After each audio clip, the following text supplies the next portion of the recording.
Welcome to the Inside Texas Football YouTube channel powered by InsideTexas.com. I'm Joe Cook, got Ian Boyd with me.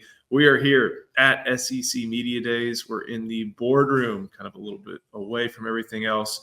And Steve Sarkisian and the Texas Longhorns just went through the whole car wash process, I guess to say.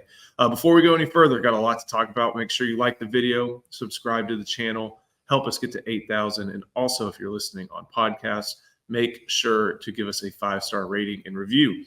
If you have not signed up for Inside Texas, where we are going to have a ton of content, not just today, but over the course of the next week until camp starts in 2 weeks, head to Inside Texas, use the promo code IT1, get 2 months for just $1.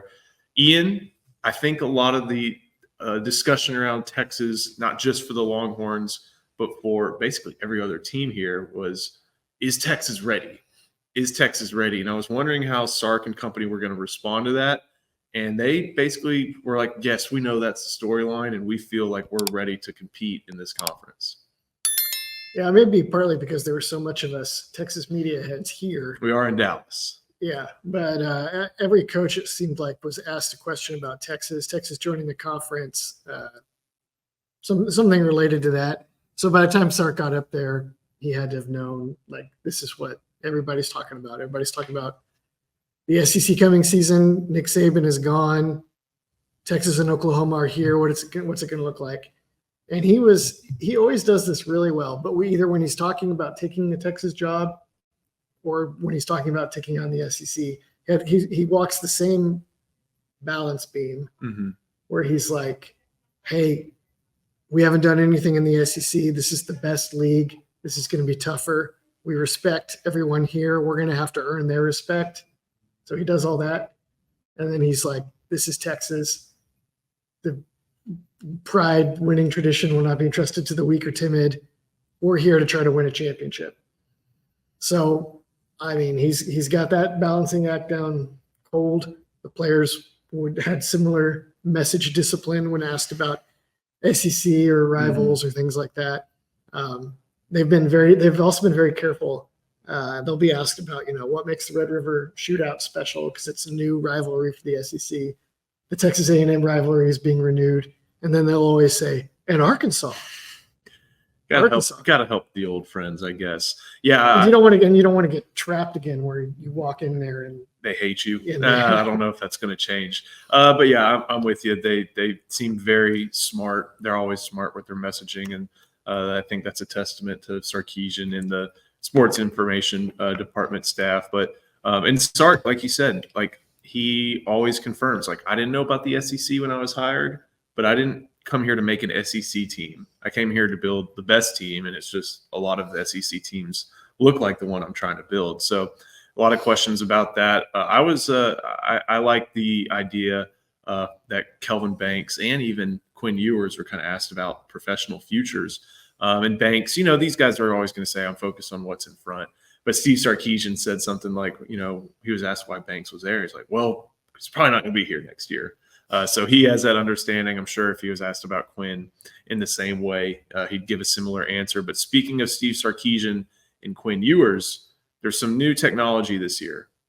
It's been talked about a little bit over the course of spring. They worked with it in the spring. It was approved after Texas completed spring practices, and that's in-helmet communications. And both Quinn Ewers and Steve Sarkisian and a bunch of other coaches and quarterbacks that we talked to went into detail about what makes it so important and what makes it so helpful. It's an advantage that everybody's going to have, but I like what Quinn Ewers said and how he was told that, this is an opportunity for me to listen to Sark and get a mid-drive adjustment, which, unless he ran over to the sideline, you never get. Saves timeouts. I hadn't thought about that.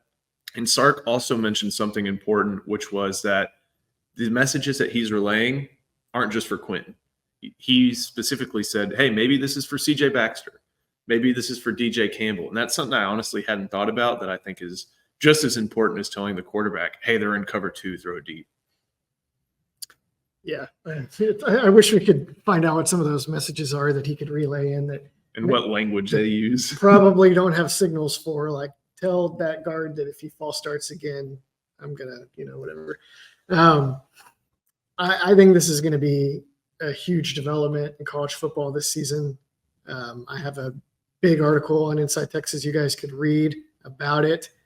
But basically, the cat and mouse game, as Jeff Lebby put it, between offensive and defensive staffs with play calling, with the helmets, helmet radios, is going to be crazy. Because the coach can communicate with the quarterback up until there are 15 seconds left on the play clock, and then those communications got to go dead. So if you're relying on those to signal in your plays, there's a strategy to it of like, do you tell your quarterback the play and then you race up there and just try to run it? Do you tell your quarterback the play and then you wait until there are 15 seconds left and then you line up and you snap the ball and run the play before the defense can get their call in? How much do you tell the quarterback? You can tell him tell the running back to remember to read the A gap or whatever, or to check the blitz or whatever. But you could also tell the quarterback things like, hey, run this play unless you see this, and then run this play. Or if you see this blitz, check to this protection or check to this screen. Audibles were something mentioned by Steve Sarkisian as part of that. And that's, multiple things you would have to signal, and that takes 10 seconds now. It's just like, you're running Z-right trap option, which I just pulled out of nowhere. Right. And there's two linebackers over there, run X flat 24 go, something like that. It gives you a lot of different, it opens up so many different doors on offense and on defense. And we all know that Quinn Ewers is going to be the one wearing the green dot, and we learned it will be a green dot, but we didn't get much sense from Jahdae Barron, the only Texas defensive player here. And I don't think Steve Sarkisian, unless he was asked about it in a different venue, about who's going to wear it on defense. Barron is a player that they could keep on the field at all times, whether you're in base personnel or in nickel personnel. But it typically in the NFL goes to like that Mike linebacker who's always there, or maybe a safety who's always there. And Barron's very coy. He's smart about answers he gives and what to reveal and what not to reveal. Him not giving a straight answer either way kind of tells me they're not quite sure yet, or that he hasn't done it at all. But I'm curious what you think for Texas, who the right call on defense is. Maybe not the person, although I feel like David Benda would be a good candidate for that, but the position that you think needs to have that green dot, or maybe it is the person on this year's defense. It's really tough on defense because when the quarterback, when he looks to his right and to his left, he sees or is within like earshot of everybody on his team. The defense is always in levels. So communicating across the levels is hard. There's not a single position on defense typically that learns everything about what the other levels are doing. So like if you're like, hey, tell the secondary run this coverage, check to this versus this and this, he's going to be like, say what again? Like that's a lot to learn for him that he's not had to learn before. You could do that, but it's not the quarterbacks are already doing this. Right. They've been doing it forever. They've been doing it forever. For the defensive guys, that's new. Jahdae Barron did mention to me that Johnny Nansen has been explaining to him how to read the front and identify the positions and know the run lanes. He indicated that was so that Jahdae Barron would know how to fit the run properly, and however they're running the defense this year. It could also be so that he can communicate and make sure things get communicated if he gets a play call or he gets a check. But if he's playing corner some, or if he's coming off the field in the base package, then I don't know what the rules are in terms of changing the signal, the green dot. And I don't know if you want just one on the field at a time. And I mean, maybe you have one helmet ready for another guy so he can throw it on real quick, but I mean, Texas can handle that. I don't know. It's going to be interesting to see what happens during camp. Yeah. I feel like linebackers the place they put it. Although Barron would be someone who would be right at home, I think, calling the defense. Because even Anthony Cook at that position, I think a couple of years ago, he was communicating. He was kind of the link between the secondary and the front that position. Oh, who was? Anthony Cook when he was playing star. So lots of options. One option for you, if you are looking for a kitchen and bath remodel, call Luxe Kitchen and Bath. They've been offering high-end kitchen and bath remodels for 3 generations in the Austin area and have 5-star review after 5-star review on Google and Facebook. plus an A+ rating from the Better Business Bureau.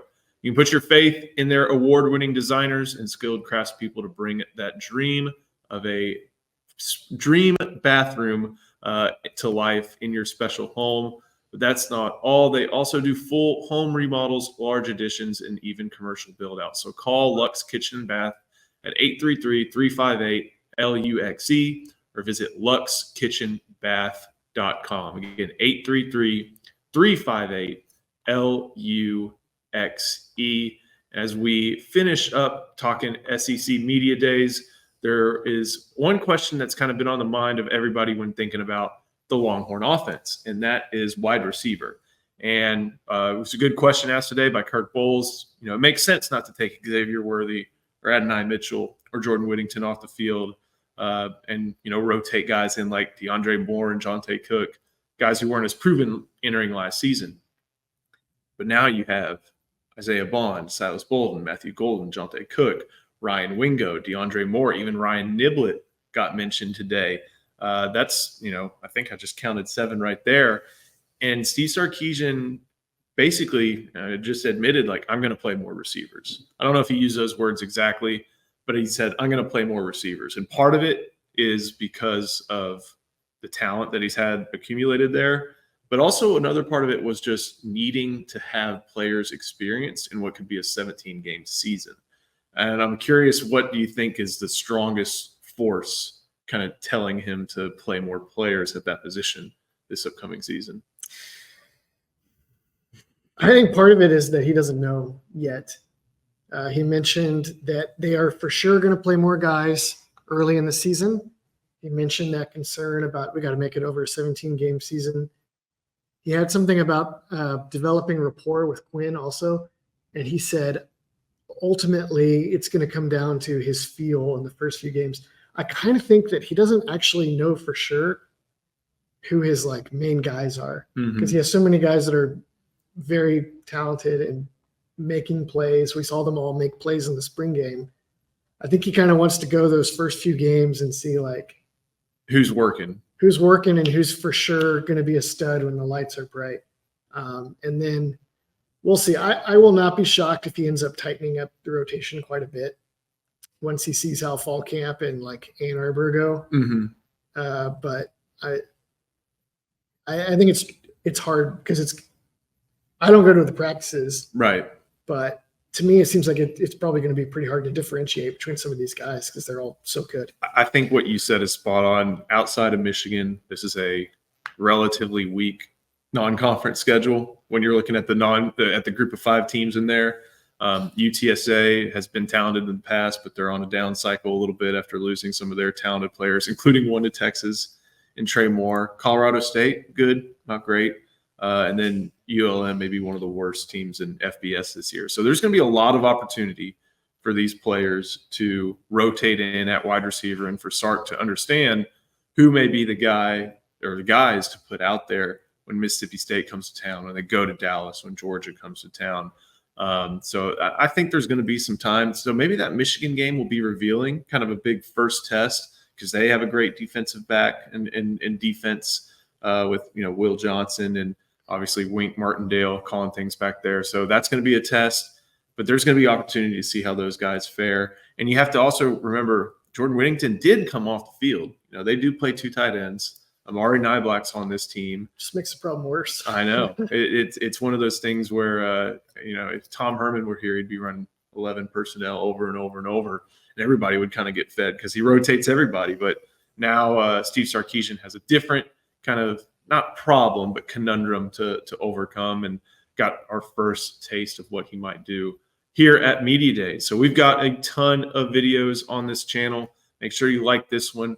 Subscribe to the channel. Go watch them. We got Kelvin Banks, Quinn Ewers, Jade Barron, Steve Sarkisian. Videos from them speaking here. Going to have a lot more insight in the coming days on this channel. So like it, subscribe, help us get to 8,000. If you're not on InsideTexas.com, head there right now. Use the promo code IT1. Get yourself 2 months of Inside Texas for just $1. It's July 17th. And by that time, you may be through game 3, I think, at that point.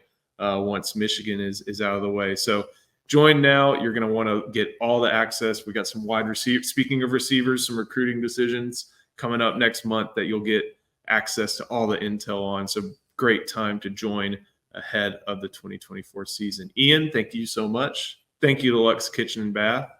Thank you for watching, and we'll see you next time on the Inside Texas Football YouTube channel, powered by InsideTexas.com.